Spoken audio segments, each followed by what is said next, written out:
kahit sa tayo. Boy, bakla to, boy. Lakad. Eh, ikaw, ang tingin mo maglakad. Kala mo nagpatuli ka. Ano ginagawa niyo dyan? Eh, di nakaupo.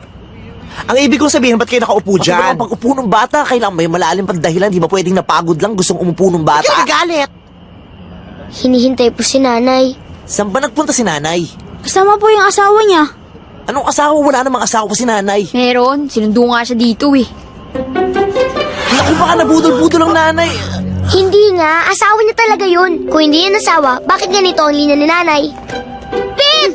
Pitasan na anak natin! Ibalik mo ang anak natin! Oh, sino po ba yung anak? Di ba kayong dalawa? Kulit ng mga to. Anak? Anyeng, di ba sabi ko sa'yo, ayusin mo tong silya?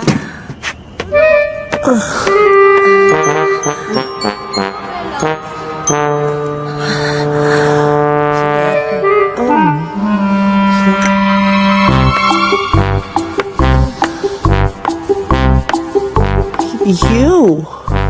Wow.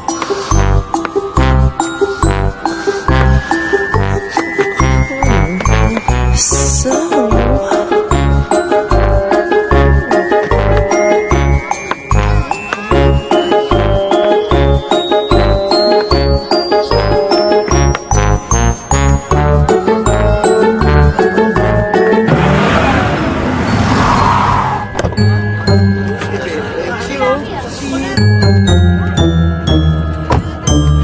Is this a Jackstone residence? That is the house, upstairs. Uy, kahuli pa niyo, no?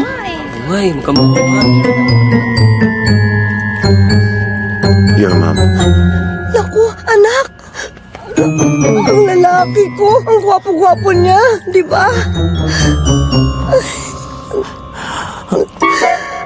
What the... Pops? Isa pa. Isa pa.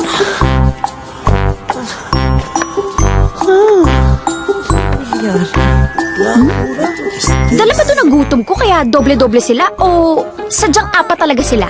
Baka kambal-kambal. Baka yung dalawa nakamaskara lang. Hindi, ano ba kayo? Apat talaga sila. Ilang rounds pa ba? Hay naku, bakit naman? Ano bakit naman? Eh, dalawang mukha pa nga lang, nakakatakot na. Apat pa kaya? Oo nga. Uy, mga bata, sige na. Magsitulog na kayo, ha? Okay? Gabi na. Good night, Nay. Sige na, good night. Mga anak mo rin sila, may baluga pa. Ikaw naman, ano ba tingin mo sa akin, baboy? Pagkatapos ng apat, dapat apat ulit, ganon? Huh? Hindi. Mga anak? Alam niyo, ang sarap niyong panoorin pag magkakatabi kayong apat. Opa? Oh, yes.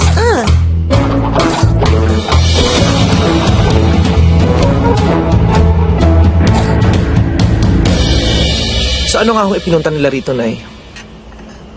Acquaintance party? Tapos maglalaro kami ng trip to Jerusalem niya kakambal kong blandina na kala mo ay lumang manikin sa kauna-unahang branch ng SM. Hindi, Mark. Naparito kami dahil kailangan namin ng tulong nyo. Tulong? Big word! Pia ho ang pangalan ng nanay ko at hindi Tina Monson Palma na head ng Sagip Kapamilya. Pupunta kayo rito para sa tulong? Sa loob ng 25 taon na naghihirap kami, humingi ho ba kami ng tulong sa inyo? Anak, ano ka ba naman? Kahit na ganyan parang kapre ang tatay mo pa rin yan eh. Huwag mo siyang bastusin. Anak, huwag kang ganun. Magpasalamat ho kayo at sinabi sa akin ng nanay ko na kayo ang ama ko. Dahil kung hindi, baka isipin kong tsuhin ko kayo. So bakit nga ho ba kayo naparito? Tay? Si Peter. Kailangan niya ng atay. Atay? Tingnan mo! Magluluto lang pala kayo ng bopis, lumuwas pa kayo rito para abalahin ang mga nananahimik naming buhay? Wala ba kayong palengke doon? Atay lang, Nay! Hindi, ang ibig sabihin si Peter kailangan niya ng liver transplant. Kasi nagmapakasakali ako na kayo ni Panying ay compatible sa kanya. Sabi kasi ng mga doktor sa Amerika, ang magkakapatid daw ang pinaka-okay.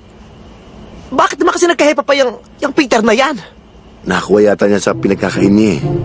Tingnan nyo, ang yaman-yaman nyo, ang baboy nyo sa pagkain. Kami nga itong nakatira sa third world country na pinagkaitan ng masasarap at masusustansyang pagkain.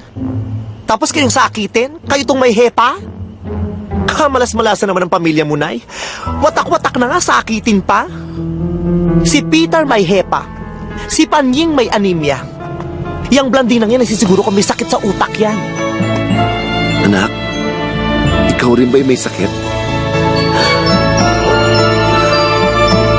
Opo. Nakakahawa rin ba yan? Opo. Anak, ano sakit mo? Itong kagandahan ko.